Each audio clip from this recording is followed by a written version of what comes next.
요한복음 21장 1절에서 14절까지의 말씀을 다 함께 봉독하시겠습니다.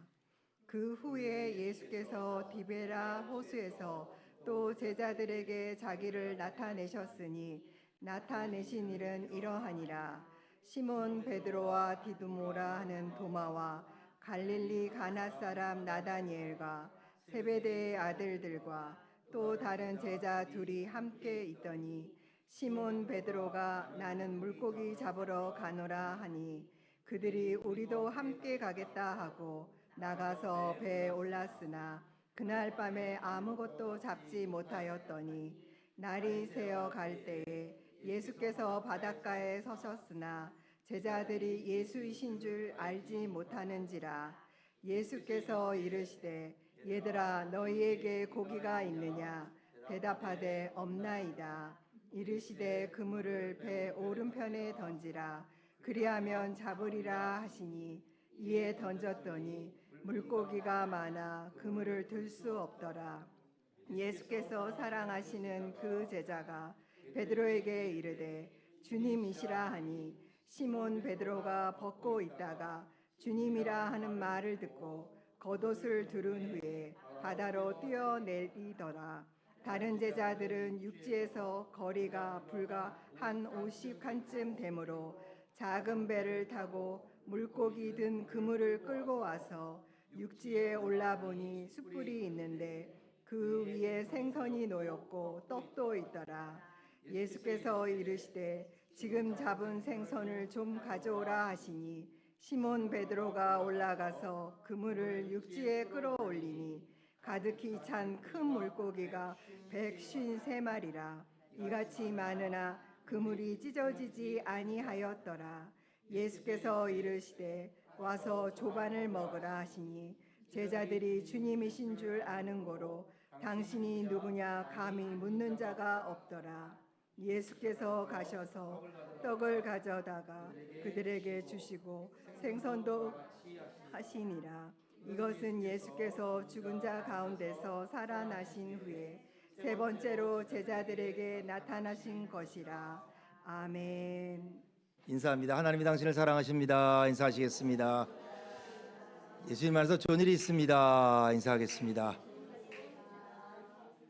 4월 마지막 주가 됐습니다. 이제 시작이 있으면 끝이 있어요. 항상 시작이 한 지가 얼마 안 된 것 같은데 벌써 2026년에 3분의 1이 갔습니다. 3분의 1이 물론 3분의 1이 남았지만 우리가 시간을 잘 생각하고 시간을 잘 우리가 계수하는 게 중요합니다. 성경은 시간을 계수하라 그랬거든요. 인생이 가장 중요한 게 시간 아니겠습니까? 시간이 생명인데 저와 여러분이 시간을 잘 활용하고 시사를 잘 할 줄 알았습니다. 자, 오늘 말씀은 부활하신 예수님의 말씀 세 번째 시간인데 따라합시다. 와서 조반을 먹으라, 이런 말씀입니다. 사람은 누구나 본능적으로 실수를 하고 넘어집니다. 아무리 잘하려고 해도 사람은 실수하고 최선을 다해도 사람은 넘어지게 되어 있습니다. 그러므로 격려가 필요 없는 사람은 없습니다. 격려가 필요 없을 만큼 능력 있는 사람이 없고 실수가 없을 만큼 완전한 사람도 없습니다. 예수님 제자도 마찬가지입니다. 좋은 목적을 가지고 시작했고 좋은 동기로 시작했습니다. 그러나 실수를 했고 약점이 있었고 많은 문제점을 가지고 있었습니다. 그러므로 누군가 내 손을 안 잡아주면 안 되는, 누군가 내 손을 잡아줄 그 사람이 모든 사람에게 필요합니다. 누군가는 내 등을 좀 떠밀어줄 필요가 있고 누군가는 떨어지지 않는 발걸음을 뛸 수 있는 용기를 주는 그런 분이 필요하고 그런 일이 필요합니다. 부활한 예수님께서 세 번째로 나타났습니다. 물론 개인적으로 나타난 경우도 있었죠. 막달라 마리아에게 나타난 경우도 있고 엠마오로 가는 제자들에게 나타난 것도 있지만 이 모든 제자들이 있을 때 공식적으로 나타나셔서 말씀을 준 세 번째가 오늘 말씀인데 뭐냐 하면은 따라합시다. 격려입니다. 격려. 그냥 제자들이 연약하거든요. 제자들이 믿음이 좋은 것 같으면 믿음이 좋지 않거든요. 실수가 있거든요. 이 실수한 제자들, 이 실수한 우리들에게 용기를 주고 격려를 주는 가장 아름다운 성경 중에 하나가 요한복음 21장입니다. 1절부터 14절까지는 제자들에게 용기를 주고 마지막 14절부터 끝까지는 특별히 한 사람, 이 베드로에게 용기를 주고 격려를 주는 이 아름다운 말씀이 요한복음 21장입니다. 어떤 분이 그래서 사람은 고무줄과 같다. 고무줄. 고무줄이 가만히 있으면 잘 모르는데 고무줄을 쫙 당기면 뺑뺑해지잖아요. 뺑뺑해지고 탄력이 있고 힘이 있잖아요. 그런데 뺑뺑해 당기면 뺑뺑해지고 탄력이 있고 힘이 있지만은 조금 놓으면 다시 쭉쭉 끌어들고 옛날로 돌아가는 게 고무줄 아닙니까? 그러니까 항상 뺑뺑해지고 좀 누가 당겨줘서 뺑뺑해지고 힘이 있어야 되는데 이게 내 힘으로 안 되거든요. 내 노력으로 안 되거든요. 그러니까 누군가 나를 좀 당겨주고 누군가 나를 도와주고 누군가 나와 함께할 어떤 존재가 필요하고 힘이 필요한 이게 인간이다. 우리가 여러분 얼마나 우리가 많이 다짐을 합니까? 저도 수많은 다짐을 하고 수많은 약속을 하고 수많은 결심을 합니다. 이러면 안 되지, 이래야지, 저래야지.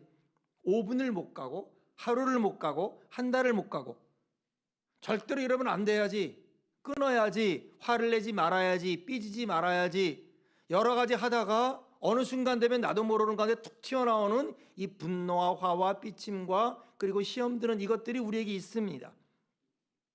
그러면 우리는 어떻게 하면 후회하죠. 또 뒤돌아서면 후회합니다. 그리고 몇 번 하다 보면 이렇게 되는 거예요. 나 같은 사람이 뭐 할까?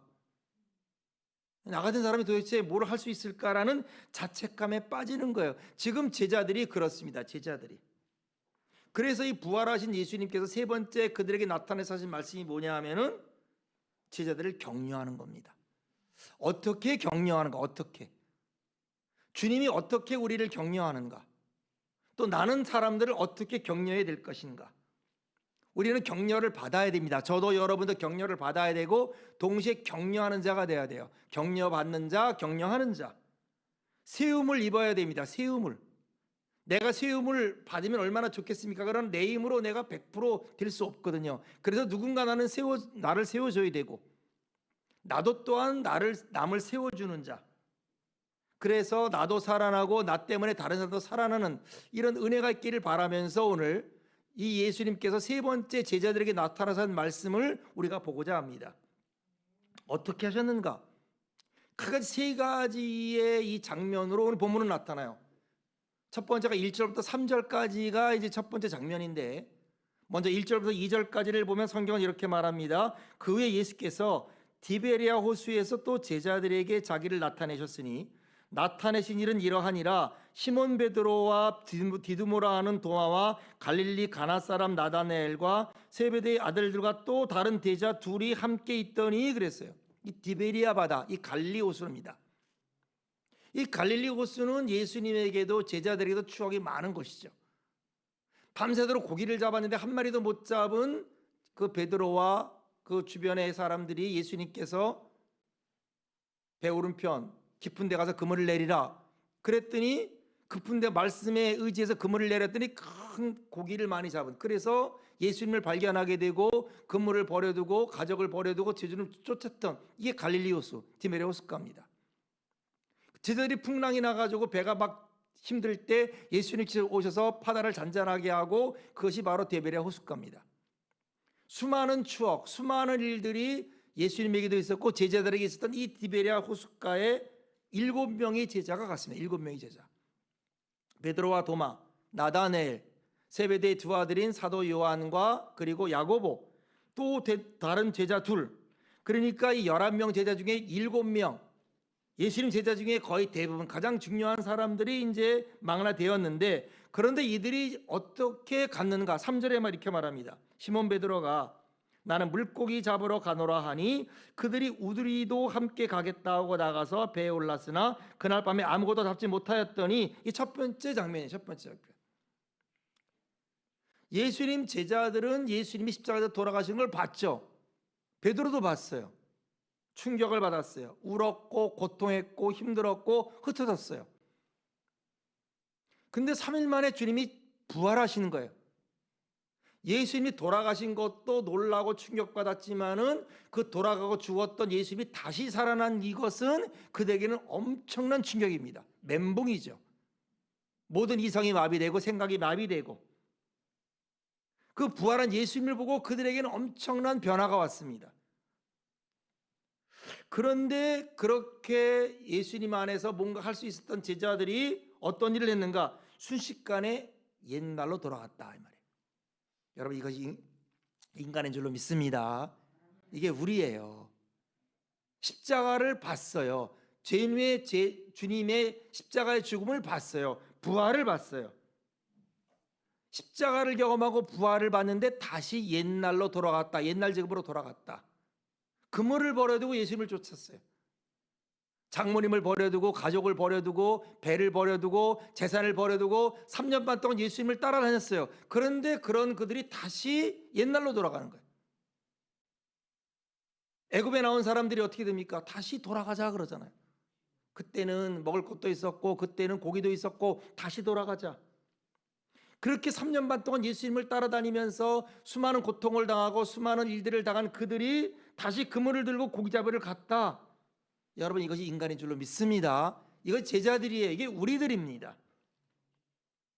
우리가 강한 것 같지만 그렇지 않아요. 내가 강하다. 강할수록 사람은요 강할수록 실수가 많습니다. 나는 실수 안 한다. 아닙니다. 실수 안 한다 하는 사람 치고 실수 안 하는 사람이 없고 그렇게 말할수록 실수를 더 많이 합니다. 인간은 죄인이고 인간은 과거로 돌아갈 수밖에 없는 그런 속성을 가진 사람이다 이 말입니다. 이게 성경이 말하는 거예요. 제자들도 마찬가지입니다. 이것을 우리가 첫 번째 장면에서 발견합니다. 또 하나 발견한 건 뭐냐면 리더의 중요성. 이 예수님 제자 중에서 리더라고 할 수 있는 베드로가 갑자기 뭐라 그럽니까? 나 물고기 잡으러 갈래. 그거 말하는 순간에 그가 그물을 들고 배를 가는 순간에 제자들이 어떻게 해요? 나도 가자. 그래 네가 가니 나도 갈게 이 말이에요.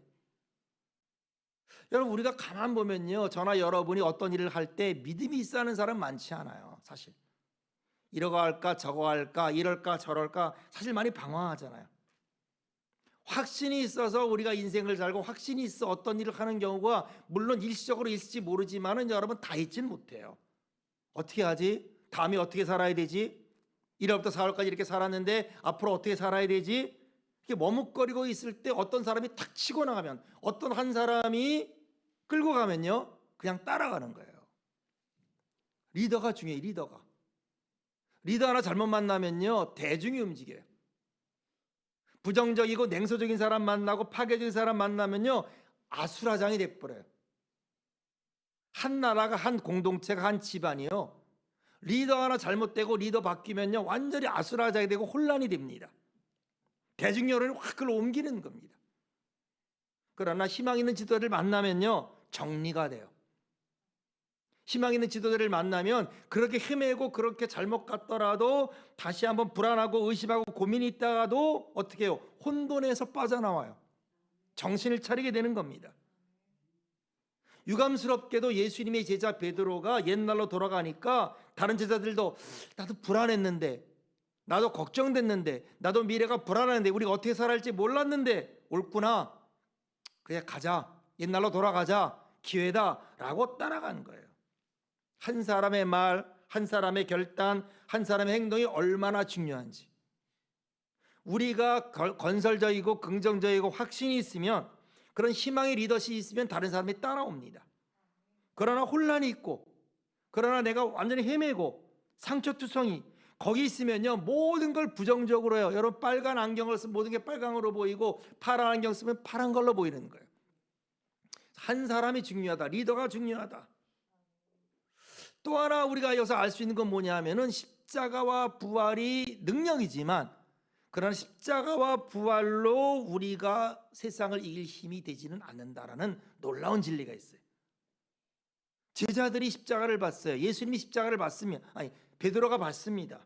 부활한 예수님 만났습니다. 그런데 순식간에 옛날로 돌아가는 거예요. 순식간에 부활한 주님을 만났어도 고기 잡으러 가는 거예요. 십자가 부활은 우리 기독교 핵심입니다. 우리의 영생을 주고 죄를 이기는 능력이 돼요. 그러나 십자가와 부활이 있으면은 우리가 못할 게 없을 것 같지만 그러나 그렇지 않아요. 거기 뭐가 있어야 되느냐? 따라합시다. 성령의 기름 부음. 성령의 기름이 있어야 된다 이 말이에요. 그러니까 십자가 부활이 내게 능력이 되지는 못해요.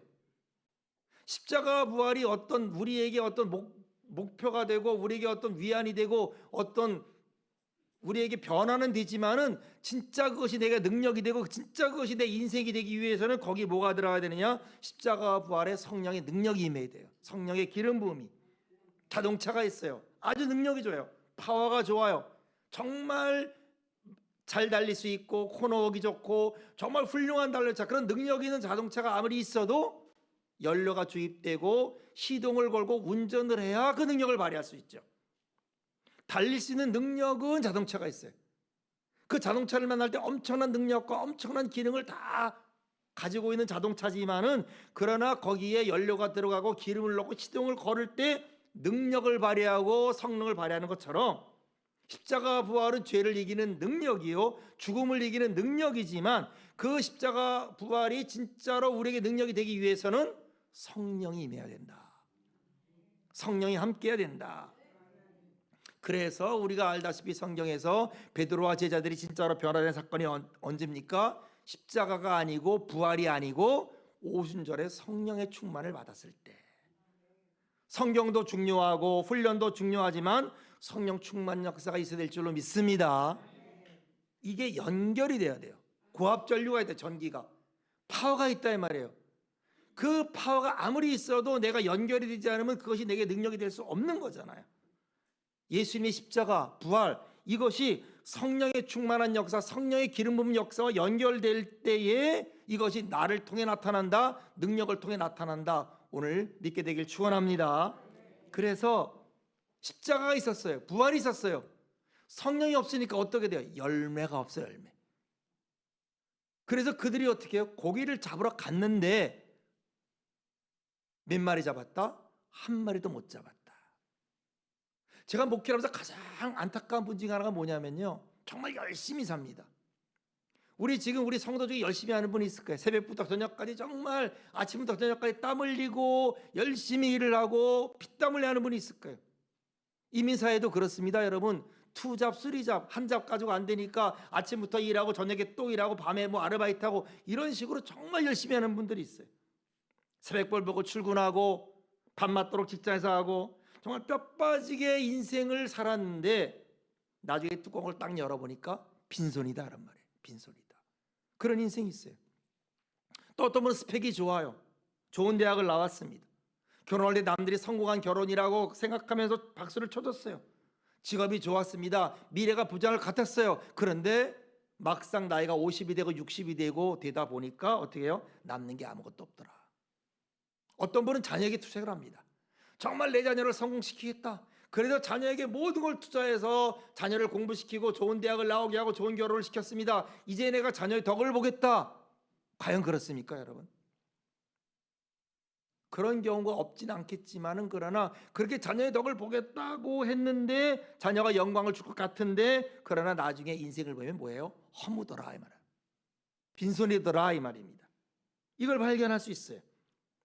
십자가를 보고 부활을 받지만은, 그러나 그들에게 성령의 능력이 없을 때, 하나님의 역사가 없을 때 그들은 그렇게 애쓰고 노력하고 또 고기를 잡으러 갔어도 성경은 뭐다? 빈손이다 이 말이에요. 이것이 우리가 첫 번째 장면에서 발견하는 진리요 오늘 말씀입니다. 자, 그런데 두 번째 장면에 어떤 일이 벌어지느냐? 4절 5절을 보니까 날이 새어갈 때 예수께서 바닷가에 서셨으나 제자들이 예수인 줄 알지 못하는지라 예수께서 이르시되 얘들아 너희에게 고기가 있느냐 대답하되 없나이다. 그 현장에 누가 오세요? 예수님이 오셨다. 여러분, 예수님 보여주기를 축원합니다. 예수님 보여야 돼요. 어떤 분은 예배를 드리면서도 그렇게 초조해요. 예배를 드리면서 그렇게 불안해요. 어떤 분은 예배를 드리면서도 속이 화가 나고 분이 나고 속상해요.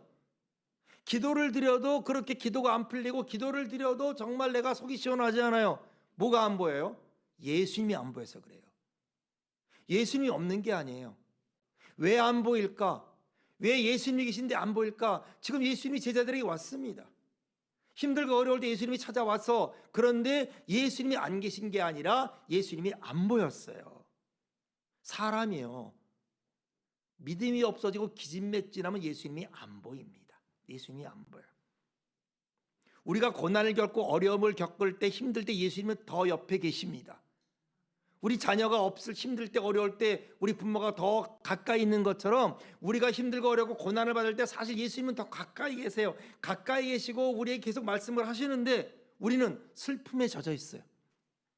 슬픔에 도취되어 있어요.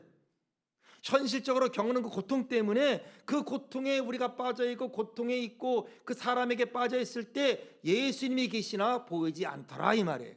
이 오늘 우리가 보는 겁니다. 그래서 어떤 분은 그래서 예배드릴 때 보면은 예배드릴 때도 화를 내요. 기도할 때도 막 성질을 내요. 왜냐하면 상황에 내가 빠져 있는 거예요. 예수님이 보이는 게 아니라 예수님이 계시는데 상황에 빠져 있는 거예요. 그런데 그러던 내가 오늘 갑자기 내가 예배 드리는데 갑자기 내 눈에서 눈물이 나요. 뜨거워지는 거예요. 가슴이 촉촉해져요. 이게 예수님이 예배를 받는 거예요. 예수님이 나의 기도를 받는 거예요. 근데 눈에는 안 보이는 거죠. 실패하고 믿음을 떠난 사람이 예수님 오셔서 우리에게 말을 겁니다. 아들아 힘드냐? 딸이 힘드냐? 어떤 일이냐? 어떻게 해줄까? 무엇이 필요하니? 계속 예수님 우리에게 말을 거세요. 얘들아 너희 고기를 잡았느냐? 그런데 고기를 잡아 주님이 말을 거는데 우리는 대답하면서 그분이 예수님인 걸 모르는 거예요. 주님 나 힘들어요. 난 어려워요. 죽을 것 같아요. 지금 나에게 그렇게 말을 걸고 내게 그렇게 하는 분이 누구인가? 바로 예수님이십니다. 예수님 발견되기를 축원합니다. 그렇게 예수님이 계속 집중하고 예수님 말하다가 갑자기 6절에 이렇게 말합니다. 이르시되 그물을 배 오른편에 던지라 그리하면 잡으리라 하시니 이에 던졌더니 물고기가 많아 그물을 달 수 없더라. 계속 말씀하세요. 여러분 예수님에게 귀를 기울이면요 예수님 말씀이 들립니다. 사무엘에게 하나님 나타났어요. 사무엘아 사무엘아 엘리가 말했나? 막 달려가서 지사장님 내게 말했습니까? 아닌데 말 안 했는데 또 자는데 나중에 엘리가 뭐라 그래요? 하나님이시다. 내가 여기 있습니다 얘기하라.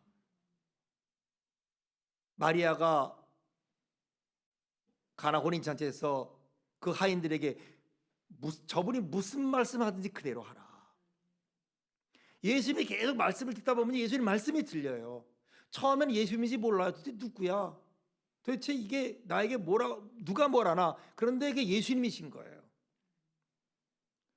갑자기 예수님 뭐라 그래요? 그물을 오른편에 던지라. 아직 그게 예수님이 사실을 모릅니다. 제자들은. 근데 뭔가 자꾸 누군가 말을 하니까 한번 해볼까 싶은 거예요. 여러분 따라합시다. 해볼까? 한번 해볼까? 여러분 그런 일이 있기를 축원합니다. 우리가요 어떤 일을 할 때 저도 교회에 개척을 했지만 사실 믿음으로 한 거 아니에요. 저도 처음으로 교회 개척해서 그렇게 했지만은 내가 믿음으로 했다? 사실은 아닙니다. 해볼까 한 거예요. 그런 마음이 든 거예요. 그런 생각이 드는 거예요. 그런 감동이 드는 거예요.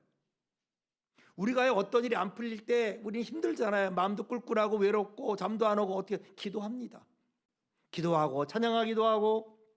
그런데요 그게 성령님이 시킨 거예요. 사실 그것이 예수님이 시킨 거예요. 우리는 모릅니다. 왜 내가 이럴까? 왜 이렇게 힘들까? 어려울까? 그러면서 잠도 안 온다. 옛날 같으면 내가 잠도 안 와도 딴 거 했지만은 기도할까? 찬양해볼까? 주님이 혹시 무슨 말 할까? 들을까? 이거 사실은 내가 하는 것 같지만 우리가 믿음으로 하는 게 아닙니다. 우리 주님이 시키는 거예요. 그래서 기도하는 거예요. 기도하다 보니까 자꾸 어떤 음성이 들립니다. 기도하다 보니까 자꾸 뭔가에 대해 감동이 들려요. 아무것도 아닌 것 같고 별거 아닌 것 같았는데 뭔가 내게 어떤 음성이 들리는 것 같고 마음에 감동이 있는 것 같고 뭔가 내가 뭐라 하라 그러는 것 같아요. 한번 해볼까? 믿지는 셈 치고 한번 해볼까? 그렇게 했더니 어떻게 됐어요? 물고기 잡힌 줄로 믿습니다. 이게 주님이 말하는 방법이다. 이게 예수님께서 부활하신 주님이 제자들에게 나온 방법인 거예요. 그래서 해볼까 하고 했더니 따라합시다. 기적이 일어났다. 기적이 일어났어요. 153마리가 잡혔어요. 그랬더니 따라합시다. 기적은 예수님을 보게 한다. 기적이 일어나 7절을 봅시다. 예수께서 사랑하는 그 제자가 베드로에게 이르되 주님이시라 하니 시몬 베드로가 벗고 있다가 주님이라 하는 말을 듣고 겉옷을 두른 후에 바다로 뛰어내리더라. 고기가 갑자기 많이 잡힌 거예요. 놀랐어요. 이때가 해 뜰 무렵입니다. 새벽이에요. 새벽. 이 새벽 무렵, 그러니까 밤이 맞도록 해도 한마디 못 잡았는데 이 새벽 어스름할 때 해가 뜰 그 무렵에 누가 와서 그물을 던져라. 누군지도 모르는 사람에서 한번 던져보니까 찢어질 만큼, 그물이 찢어질 만큼 고기가 잡혔어요. 그때 그 제자 중에 가장 눈치 빠르고 예민한 제자가 누구예요? 사도 요한이에요. 딱 그걸 듣는 순간에 저분 어디서 많이 본 사람 같은데, 이 음성, 이건 누구 음성 같은데, 그리고 지금 이 상황, 옛날에 있었던 이 상황과 비슷한데 주님이시다 알게 된 거예요. 우리가 어떤 일을 당했을 때요, 여러분, 우리가 어떤 일을 당했을 때 그 음성을 듣고 할 때 깨닫는 거, 주님이시구나. 옛날에 있던 그 사건, 옛날에 있던 그 음성, 옛날에 있던 그 상황, 지금 내게 말씀하시고 지금 내게 은혜를 주시고 해봤더니 그런 기적이 일어났다. 베드로, 그 사도 요한이 주님이시다, 드디어 예수 그리스도를 발견한 거예요. 지금 여러분 인생 중에서 예수님 발견하길 축원합니다. 예수님 부활해서 우리와 함께 계시고 우리에게 말을 거시고 우리에게 여러 가지 일을 주시고 우리에게 어떤 일을 하라고 감동이 있을 때 한번 해보는 거예요. 믿지는 인생 해보는 거예요. 주님 발견하기를 축원합니다. 그래서 사도 요한이 주님이시다 라고 하는 순간에 우리 호부 베드로가 그 말을 듣자마자 확인할 것도 없고 지금 수심이 얼마나 깊은지도 모르고 그냥 생각해서 겉옷을 두르에 물로 풍덩 빠져서 막 헤엄을 칩니다. 어느 정도? 50간. 50간은 원어로 200 규빗. 그러니까 90m에서 100m. 원어는 200 규빗이거든요. 약 90m에서 100m 되는 거리인데 헤엄쳐서 갔다. 이게 두 번째 장면이에요. 여러분 발견해서 주님께 가길 축원합니다. 그리고 이제 마지막 세 번째 장면이 나오는데 8절로 9절 보니까 이렇게 말합니다. 다른 제자들은 육지에서 거리가 불과 50가쯤 되므로 작은 배를 타고 물고기 같은 그물을 끌고 와서 육지에 올라가 보니 숯불이 있는데 그 위에 생선이 놓여있고 떡이 있더라. 그 제자가 베드로는 헤엄을 쳐가고 다른 제자들은 작은 배를 타고 한 100m쯤 되니까 작은 배를 타고 가보니까 거기 누가 계세요? 예수님이 계셨는데 어떻게 계세요? 불을 펴놓고 떡을 굽고 그 불 위에 고기를 구워 계셨더라. 춥고 배고픈 사람에게 필요한 게 뭘까요? 실패하고 실수하고 좌절한 사람에게 필요한 게 뭘까요? 따뜻한 불이요 맛있는 음식 아니겠습니까? 밤새도록 추워요. 밤새도록 얼어 있어요. 꽁꽁 얼어 있어요. 거기다 물고기 하나 못 잡았어요. 이 사람에게 주님이 준 것은 설교가 아니었다 이 말이에요. 설교가 아니에요. 물론 말씀하십니다.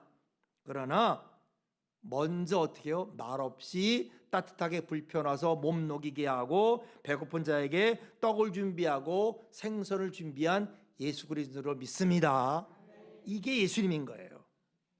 우리가 인생의 겨울을 맞이할 수 있어요. 모든 계절에 모든 세상에 계절이 있잖아요. 봄, 여름, 가을, 겨울이 있듯이 우리 인생에도 마찬가지예요. 화려한 여름 같은 계절도 있지만은 그런 인생의 겨울 같은 계절이 있습니다. 춥고 배고프고 외롭고 힘들 때가 있습니다. 예수님은 우리에게 오셔서 불을 펴놓으시고 굶주리고 허기질 때 떡을 갖다가 주시고 생선을 구시고 우리를 초청하신다. 여러분 이게 부활한 주님인 줄로 믿습니다. 그 주님을 만나자 이 말이에요. 제자들이 오니까 주님이 그렇게 계시는 거예요. 장면이 완전히 전환돼요. 첫 번째는 뭡니까? 인간적인 길로 다시 돌아가는, 그렇게 주님을 경험하고 주님을 체험했지만은 다시 그 연약해서 다시 옛날 모습으로 돌아가는 제자들 돌아가서 열심히 했지만은 한마나도 열매를 못 맺고 힘들고 헤매고 있는 제자가 첫 번째 모습. 두 번째는 그렇게 잡지 못하고 낭망했을 때 누가 나타났다? 예수님이 나타났는데 아직도 알아보지 못하고, 그러나 그것을 알아보지 못하지만 어떤 그 감동의 의지에서 그물을 내리니까 기적을 나타내서 주님을 발견하게 되는 두 번째 모습. 그리고 나타나서 주님을 만나니까 주님은 숯불을 펴주시고 떡과 고기를 구우시고 제자들을 환영해 주더라. 우리를 환영해 주더라. 여러분 위로받길 축원합니다. 여러분이 위로될 뿐 아니라 그런 위로와 그런 격려의 사람이 되라는 거예요. 같이 10절 11절은 말합니다. 예수께서 이르시되 지금 잡은 생선을 좀 가져오라 하시니 시몬 베드로가 올라가서 그물을 육지에 끌어올리니 가득히 찬 물고기가 153마리라 이같이 많으나 그물이 끊어지지 아니하라. 자, 이렇게 갔더니 주님이 계시는 거예요. 잘 보세요. 불을 켜놓고 따뜻하게 모닥불을 켜놓고 고기를 굽고 숯불을 겨놓는데 기가 막힌 말이 한마디 있어요. 지금 잡은 생선을 가져오라 이럽니다. 지금 잡은 생선을 가져오라. 여러분, 예수님 우리를 초청해요. 예수님이 다 준비했어요. 불도 켜놓고 숯불도 겹고 그리고 고기도 잡아놨어요. 그런데 주님이 갑자기 뭐라 그러냐면요, 고기가 모자라는 게 아닙니다. 생선이 모자라는 게 아니에요. 그런데 거기에 뭐를 가져오라느냐? 네가 잡은 것을 가져오라 이렇게 말해요. 근데 그 누가 잡게 한 거죠? 그들이 잡은 게 아니죠. 예수님이 잡게 한 겁니다. 예수님이 잡았습니다. 그럼 누구 거예요? 사실 예수님 것 같은데 그걸 예수님은 누가 잡은 거라 그래요? 네가 잡은 거다 그런 말이에요. 네 것이다 이 말이에요. 예수님의 초청은요, 예수님이 준비한 것에 뭐가 들어가요? 내 것이 들어가는 거예요. 주님이 내게 주셨지만 네가 잡은 것을 가져오라. 이 기가 막힌 말인 거예요. 내가 돈이 있습니다. 직장에서 월급을 탔어요. 사업을 해서 벌었어요. 아니면 주식 투자를 했습니다. 아니면 상속을 받았어요. 아니면 누가 돈을 줬습니다. 그래서 지금 내게 있습니다. 누가 준 겁니까? 하나님이 줬어요. 내가 건강에 있습니다. 누가 줬어요? 하나님이 주셨어요. 그런데 하나님의 나라는 뭐냐면요, 하나님이 불을 피고 준비하고 떡과 고기를 준비한 거기다가 뭐가 들어가야 되느냐? 하나님이 주신 것 중에 내 것, 사실 내 것은 아니지만 그것을 가져오라. 그래서 주님이 준비한 것과 내가 드린 것이 합해서 뭐가 되는 거예요? 이게 주님의 만찬이다 그런 말이에요.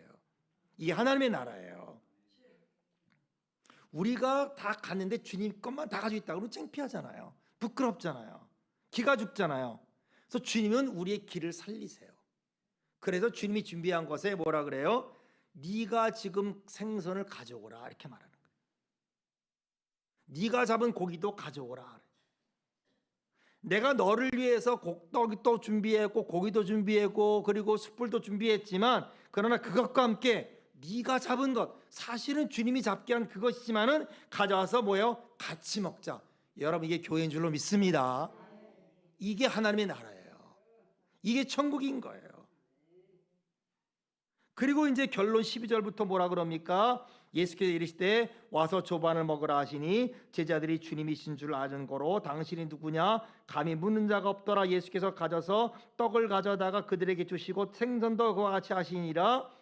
이것은 예수께서 죽은 자 가운데서 살아나신 후에 세 번째로 제자들이 나타나신 것이라. 그렇게 해놓고 마지막에 뭐예요? 따라합시다. 와서 조반을 먹으라. 그러니까 하나님의 잔치에는 첫째 누가 준비한다? 주님이 준비하신다. 그 다음에 주님이 뭐라 그래요? 주님이 준비한 다음에 네가 잡은 것도 가져와라. 그러니까 여러분, 이 하나님의 나라는 신비인 거예요. 우리가 가족이 여러분 5병이어가 그게 무슨 소용이 있겠어요? 장정만 5,000명인데 너희가 먹을 것 줘라. 아니, 주님이 지금 이 광야에 뭘 먹을 게 있다고 우리 보고 가져오라 합니까? 200데나리온 300데나리 부족하는 200데나리 부족하는데요. 그래도 안드레는 뭐라 그래요? 말씀에 의지해서 찾으니까 그 어린아이의 그 조그만 그 물고기 몇 마리에 떡딱 이게 무슨 소용이 되겠습니까? 라고 하지만 뭐요? 가져오라 이거예요. 이게 천국인 줄로 믿습니다. 이게 하나님 나라인 줄로 믿습니다. 그리고 나서 와서 조반을 먹으라. 예수님의 만찬입니다. 숯불을 피웠어요. 떡을 구웠어요. 생선을 가졌어요. 그리고 내가 하나님이 주셔서 잡은 생선까지 참여해 놓고 먹는 것. 이게 하나님의 나라입니다. 배고픈 사람에게 강의하는 게 아니에요. 지금 배고파 죽겠는데 강의한다. 더 배고픕니다. 지금 배고프고 춥고 힘든데 강의하고 묵상하면 더 힘든 거예요. 배고픈 사람에게는 음식 차려놓고 먹으라 그러는 거예요. 와서 먹으라. 천국은 먹는 겁니다. 먹고 쉬고 조반을 먹으라 그랬더니 제자들이 와서 먹었다는 거예요. 정신없이 먹었다는 거예요. 예수님이지만 감히 예수님인지를 묻는 사람 없이 그저 배고프고 힘드니까 와서 먹었다는 거예요. 그런데 13절에 먹는 그들에게 주님은 어떻게 합니까? 떡을 떼줍니다. 이것 좀 먹어봐라. 잘 구워졌어 이거. 에? 이거 더 무조건 허겁지겁 먹지 말고 좀 잘 구워준 것 좀 먹어봐. 생선을 주세요. 이 부위가 잘 구워졌어. 이게 더 맛있어. 이것 좀 먹어봐. 허겁지겁 먹는 제자들에게 오히려 잘 구워진 떡을 주시고 잘 구워진 생선을 주시고 맛있는 부위를 주시고 실패한 인생이 주시는 부활의 주님인 줄로 믿습니다. 따라합시다. 용기를 주시는 예수님, 격려해 주시는 예수님, 희망을 주시는 예수님. 이것이 세 번째 부활한 주님이 제자들을 나타나서 하시는 말씀인 거예요. 여러분, 저나 여러분이요, 우리가 참 부끄러운 게 많은 사람이에요. 여러분 안 그래요? 우리가 얼마나 많은 은혜를 받았습니까? 얼마나 많은 축복을 받았습니까? 얼마나 많은 걸 경험했습니까? 그런데 우리가 여러분, 저나 여러분이 멀쩡히 여러분이 앉아 있는 것 같지만 우리 속에 내면에 보면요 정말 부끄러움이 많은 사람이에요. 우리는 창피한 게 많은 사람이에요. 뻔뻔하게 앉아 있지만 예수님은요 모른 척합니다. 여러분 따라합시다. 지혜 중에 가장 아름다운 지혜는, 가장 아름다운 지혜 중에 하나는 모른 척하고 사는 거다. 여러분 정말 맞아요. 가장 아름다운 지혜 중에 하나는요 아는데 모른 척하고 사는 거예요. 근데 우리는요 너무 샤프해, 너무 지성적이야. 그래서요 조금만 가지고 끄집어냅니다. 끄집어내. 그냥 끄집어내서 너 이랬지, 이런 생각했지, 너 나 힘들게 했지. 자꾸 그 사람을 부끄럽게 합니다. 자꾸 그 사람을 수치를 줘요. 그래서요 그 사람을 굴복시키려고 해요. 그 사람의 약점을 집어냈고 그 사람의 수치를 드러내서 그 사람을 굴복시키려고 하는 거예요. 예수님은 안 그렇습니다. 여러분, 예수님은 모른 척하세요. 여러분 다른 사람 실수 앞에서 모른 척하시길 축원합니다. 알아도 모른 척하는 거예요. 통과시키는 거예요. 그리고 어떻게 해요? 먹어라 이 말이에요. 마음껏 먹어라. 떡도 좀 더 잘 구워준 거 주고, 그리고 생선도 더 주고, 떼어주고. 얼마나 춥니, 얼마나 배고프니, 얼마나 힘드니. 여러분 이것이 예수님인 줄로 믿습니다. 이것이 부활한 예수님인 줄로 믿습니다. 위로받으시고 격려받으시고 다시 일어나시길 주의 이름으로 축원합니다.